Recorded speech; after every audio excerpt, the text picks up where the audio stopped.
Why do so many people fail in business?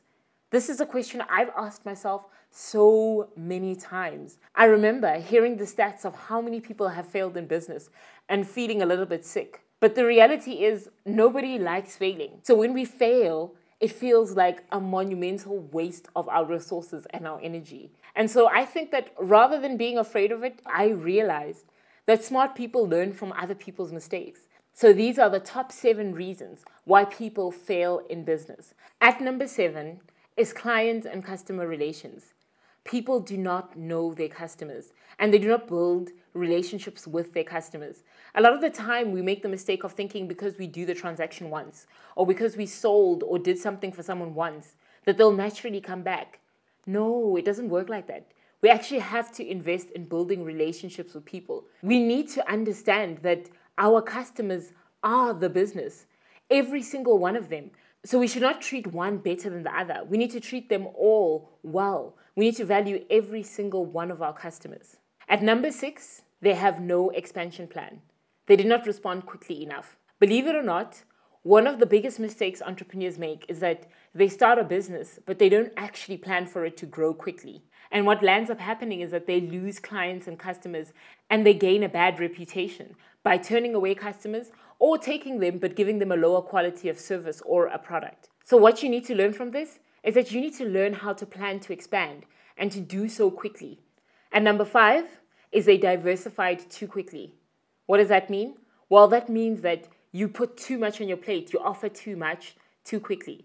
And what lands up happening is that the quality of the initial things that you started your business on, that you built reputation for, tends to start to deteriorate.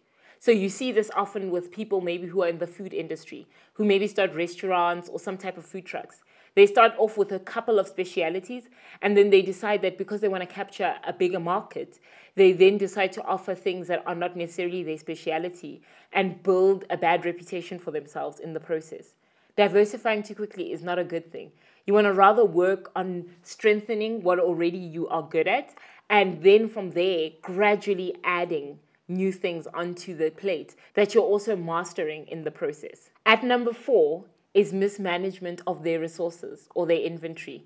This one I know all too well because I remember when I was younger, my grandmother actually bought ice creams, like an ice cream fridge and ice creams for us to be able to sell to other kids in the community. And what we did is that we mismanaged our resources. We ate our ice cream. We would sell, and then at the end of the day, we'd sit back and relax and eat our ice creams and invite our friends to do so. And what landed up happening? We had no more inventory to sell anymore. So mismanaging your resources or your inventory is a big no-no. At number 3 is that they did not have the right team. They didn't put together the right set of skills in order to be able to build their business. Now you need to understand that the people that you decide to put in your team or that you work on your business with are very important to how your business will grow or succeed. Don't just hire your aunt or your uncle or your friend or your cousin just because they need a job. You need people who you know have the skills that the business needs in order to grow. At number 2 are quality control problems. That's being able to sustainably create or provide a particular product consistently. And this is a challenge that I know and I've seen happen so often.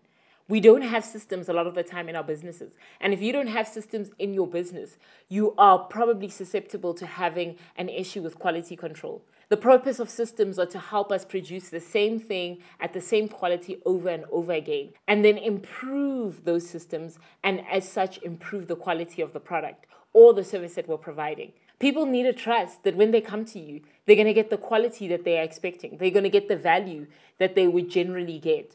Or the next person who does come in, who does produce something that's similar to yours, and maybe even a lower quality than you, but is consistent, will take your business. I've seen this happen so many times. So don't underestimate the importance of providing a consistent quality in your work.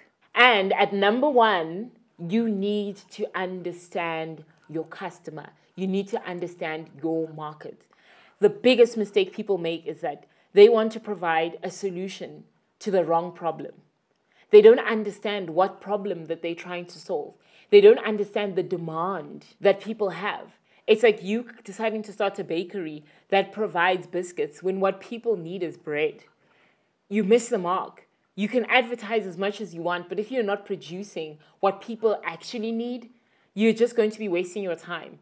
Remember, it's all about the client. It's all about the customer, not only about you, as much as, yes, we as entrepreneurs do count. It's mostly about our customers and our clients. How do we improve their lives? How do we add value to their lives? By the way, my name is Mmahlapa, and this is It's My Business, a platform that I created so that we can share all things business together. I'd love to find out if you started a business. What are some of your fears with regards to it failing? Or maybe your business has failed in the past. What caused it to fail? I think it's a great learning experience for us to learn from each other. So now that we know why some people fail in business, let's learn from it.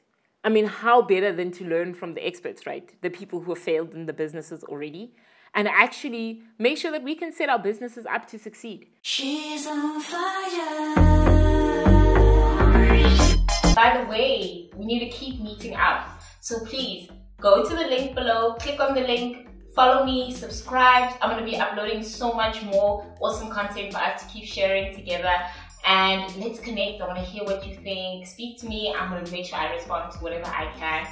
I'm really praying for you guys. I love you guys, and I can't wait for us to take the landscape of African business to the next level.